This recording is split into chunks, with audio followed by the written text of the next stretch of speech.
지방선거에서 본격적인 경쟁을 펼칠 후보자들을 소개하는 후보자 줌터뷰 시간. 오늘은 포천시 광역의원 제1선거구에 출마한 국민의힘 윤충식 후보를 소개합니다. 6일 지방선거가 약 3주 앞으로 다가왔습니다. 곧 공식 선거운동도 시작될 예정인데요. 후보자는 물론 유권자도 선거법을 알고 있어야 합니다. 주의해야 할 사항들 정리했습니다. 지난해 상반기 경기도에서 아파트값 상승률이 가장 높았던 동두천 부동산 시장이 급속히 가라앉고 있습니다. 최근에 분양한 아파트가 2순위 청약에서도 모집 가구 수를 채우지 못해 미달됐습니다. 이면도로에서 후진하는 차량을 골라 보험 사기 행각을 벌인 40대 남성이 경찰에 붙잡혔습니다. 경찰은 이 남성을 검찰에 송치할 예정입니다.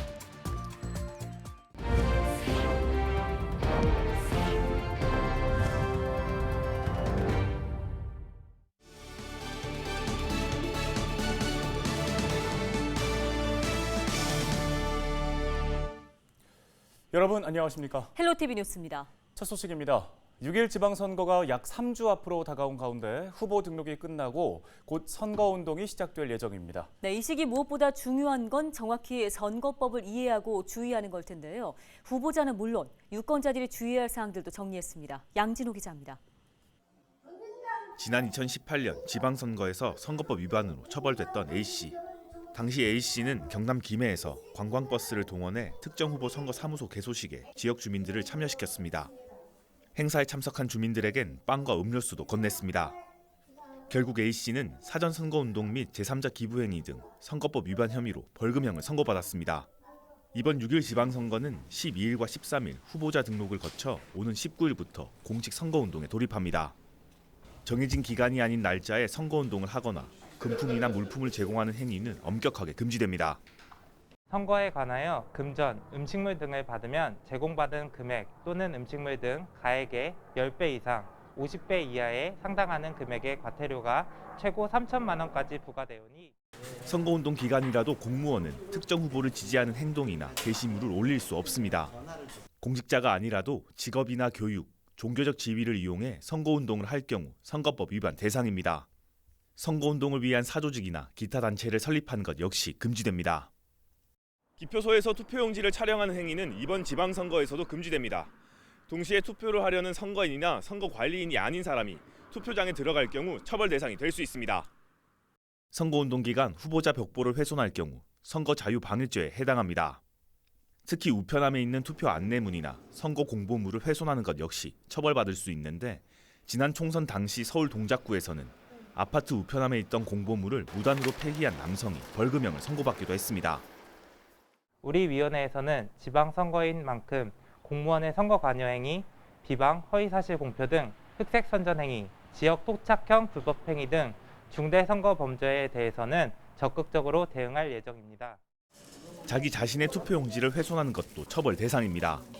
실제 광주지법은 지난 총선 당시 광주에서 자신의 투표용지를 찢어버린 남성에게 선거사무 신뢰성을 훼손했다며 벌금형을 선고했습니다. 개인정보보호법도 강화됐습니다. 이번 지방선거부터 선거 문자를 보내려면 반드시 유권자의 동의를 받아야 하고 개인정보를 알게 된 경위를 문의할 경우 이를 즉시 알려줘야 합니다. 출처 요구에 응하지 않거나 불성실하게 대답할 경우 3천만 원 이하의 과태료가 부과될 수 있습니다. 헬로티비 뉴스 양진호입니다. 네, 정말 여러 가지의 선거법 위반 사례를 확인할 수 있었는데요. 최근엔 방송이나 신문 등의 매체가 아닌 유튜브를 통해서 허위 사실을 공포하는 경우에도 처벌 대상에 포함된다고 하죠. 네, 그렇습니다. 시간이 지나면서 선거운동의 양상과 방식도 점차 다양해지고 또 거기에 맞춰서 제한되는 행위들도 늘어가고 있는 건데요. 몇몇 지역에서는 벌써 200건이 넘는 선거법 위반 신고가 또 접수됐다고 합니다. 네, 모두가 이 선거법을 잘 숙지해서 이번 지방선거가 보다 깨끗하고 투명할 수 있기를 기대해 보겠습니다. 다음 소식입니다. 지방선거에서 본격적인 경쟁을 펼칠 후보자들을 자세하게 소개해드리는 후보자 주민 인터뷰, 줌터뷰 시간입니다. 네, 오늘 만나볼 후보는 경기도의회 도의원 후보로 확정된 포천시 광역의원 제1선거구 국민의힘 윤충식 후보입니다.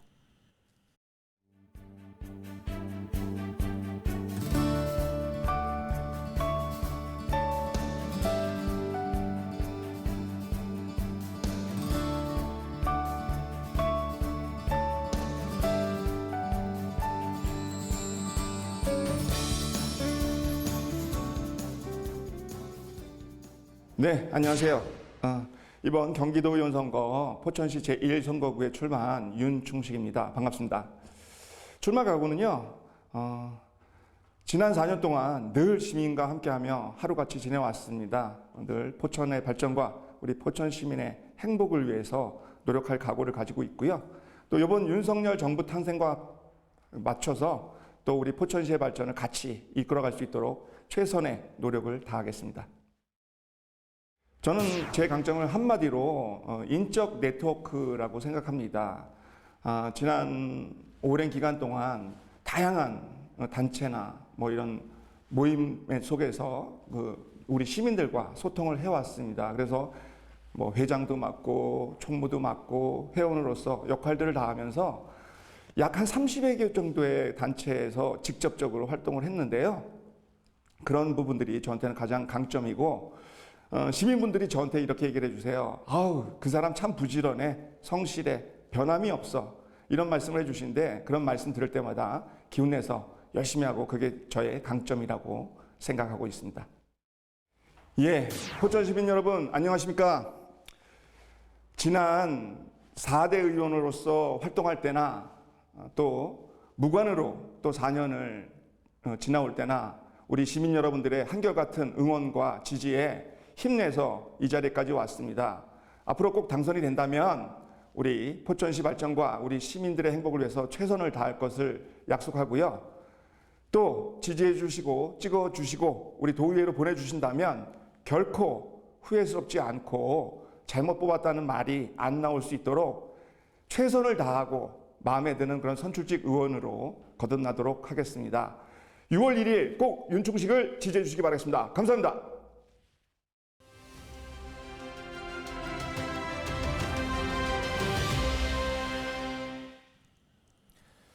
제20대 윤석열 대통령이 지난 12일 취임했습니다. 새 대통령은 과연 우리 사회의 어떤 정책에 가장 먼저 힘을 쏟아야 할까요? 네, 앞으로 5년 대한민국을 이끌어갈 새 정부에 대한 시민들의 기대와 생각을 들어봤습니다. 노인에도 편하게 해주고 노인들 뭐 정부에서 지원해 주니까 그거 해가지고서는 해서 먹고 살게끔 해주면 되는 거지. 우선 물가하고 일자리 힘드니까 모두가 힘드니까 없는 사람 너무 힘들잖아요. 그러니까 물가하고 일자리가 있었으면 좋겠어요. 청년 문제. 예, 일단은 청년 문제가 시급한 것 같아요. 너무 노는 사람도 많고 취업난이 너무 심하잖아요. 걱정돼요. 노인 일자리는 노인애들이 엄청 많거든요, 지금. 이거를 해서 이 생활하는 사람들이 엄청 많아요. 이거를 좀 늘려주고 그러면 더 좋지. 늘려주진 않아도 그대로만 있어줘도 좋겠어요. 집값이 너무 올라가고 또 없는 사람들은 집 사기 어렵잖아요. 그거 좀 조정을 해줬으면 좋겠어요. 친정엄마가 봐주셨지만 이제 한 15개월 된 아기를 이제 어린이집에 놓고 가려니까 좀 그거가 좀 그렇더라고요. 그러니까 저도 워킹맘으로서 조금 그런 부분은 육아휴직을 좀 더 채워줬으면 좋겠고. 화합이 있어야 되는데 회피를 그게 없는 것 같아. 근데 이제 앞으로 좀 몇 달 두고 보든지 화합 안 하면 서로 협조 이렇게 하면 자기 고집만 생각하면 이게 안 되는 거예요. 지금은 일단은 부동산 정책 부분하고 지금 TV로 보기에는 두 당이 너무 이렇게 화합이 안 되잖아요. 근데 그런 부분들이 자연스럽게 화합이 됐으면 좋겠다.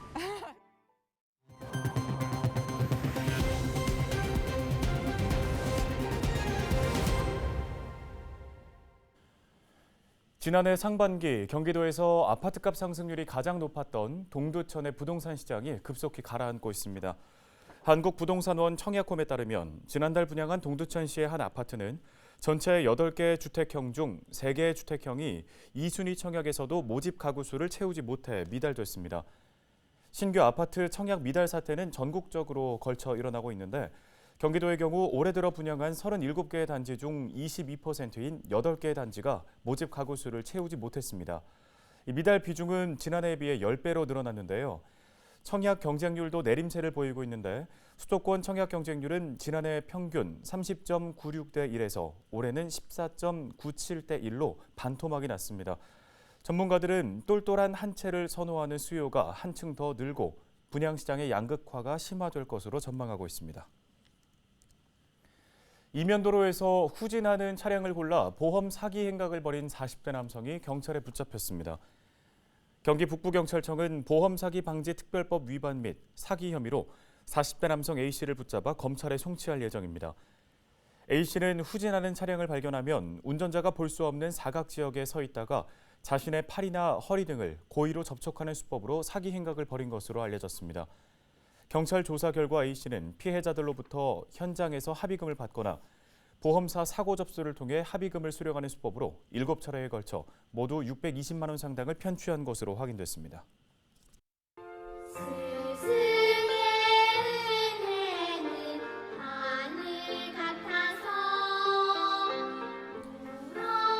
어느 한 초등학생이 쓴 손편지입니다. 아파서 학교에 가지 못했을 때 선생님을 생각했다는 이 어린이. 그리고 어려운 친구들을 도와주고 앞으로 훌륭한 사람이 되겠다고 다짐합니다. 스승의 날을 앞두고 어느 초등학교 1학년 어린이가 담임 선생님께 보낸 편지인데요. 제자와 스승이 만난 기간은 불과 석 달 남짓. 이 한 장의 손편지를 받는 선생님, 표정이 얼마나 흐뭇했을지 상상이 갑니다. 우리나라 스승의 날은 5월 15일이죠. 다른 나라들은 어떨까요? 미국은 5월 둘째 주, 중국은 9월 10일, 스페인은 11월 27일, 베트남은 11월 20일 등 각 국가에서도 특정한 날을 스승의 날로 정하고 이를 기념하고 있습니다. 스승은 제자를 사랑과 신뢰로 보살피고 제자는 스승의 은혜를 잊지 않고 존경하는 마음을 표시하는 문화는 전 세계 공통인 것 같네요. 데일리 브리핑이었습니다.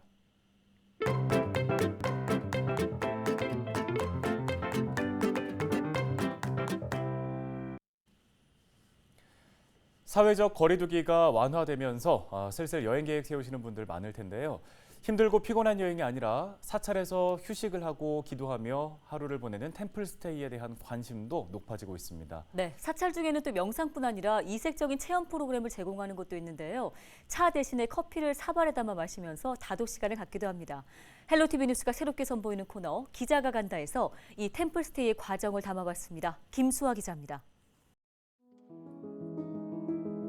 네, 저는 지금 강릉의 현덕사에서 템플스테이를 진행하고 있습니다. 지금 시각 새벽 5시를 조금 넘긴 시간인데요. 새벽 예불 시간입니다. 이렇게 새벽 예불 시간에 맞춰서 스님이 목탁을 치고 계신데요. 저도 기도하러 들어가 보겠습니다.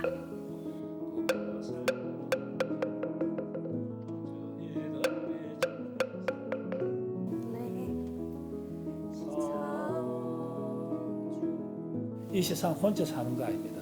이제 이게 어저께 오실 때 차를 타고 고속도로를 누군가 그 길을 만든 거잖아요. 그죠? 누군가가 만든 차를 타고 어저께 와서 또 누군가가 만든 집에서 주무시고 또 밥을 먹고 차를 마시고 한다는 거. 이 세상에 나 혼자 살 수 없다는 거. 이제 드디어 108배 시간입니다. 불교에선 인간의 모든 고민이나 고통이 총 108가지가 있습니다. 이 괴로움에 빠진 마음을 다스리기 위해 108번 절을 하는 것이 불교의 대표적인 수련법입니다. 나의 몸을 소중하게 여기지 않고 살아온 죄를 참여하며 절합니다.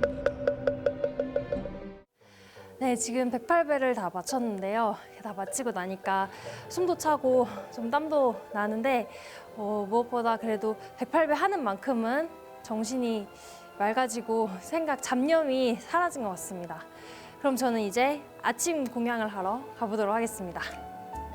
아침 메뉴는 각종 나물 반찬과 고기 없이 끓인 육개장입니다. 이날 식단은 사찰 정원에서 딴 고수도 올라왔습니다. 본격적인 식사 전, 다 함께 스님의 선창에 따라 식사 전 기도를 합니다. 이 음식 어디서 왔는가?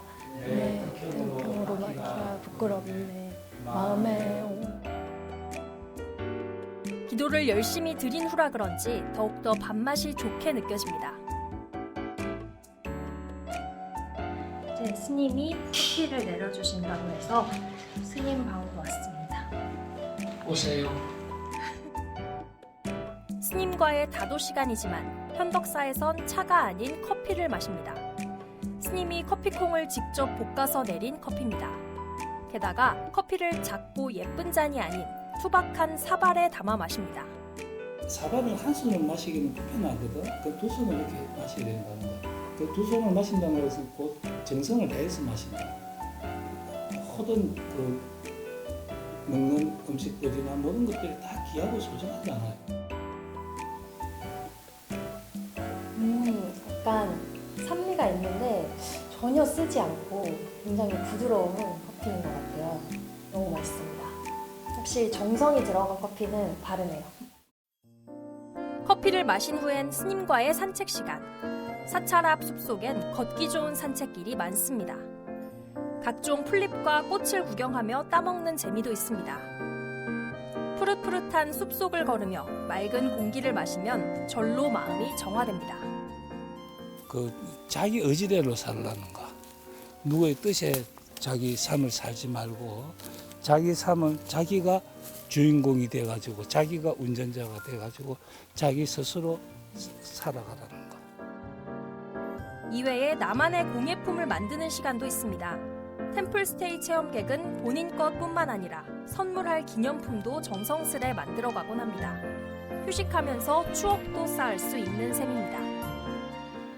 현재 템플스테이를 진행 중인 사찰은 전국에 총 138개가 있습니다.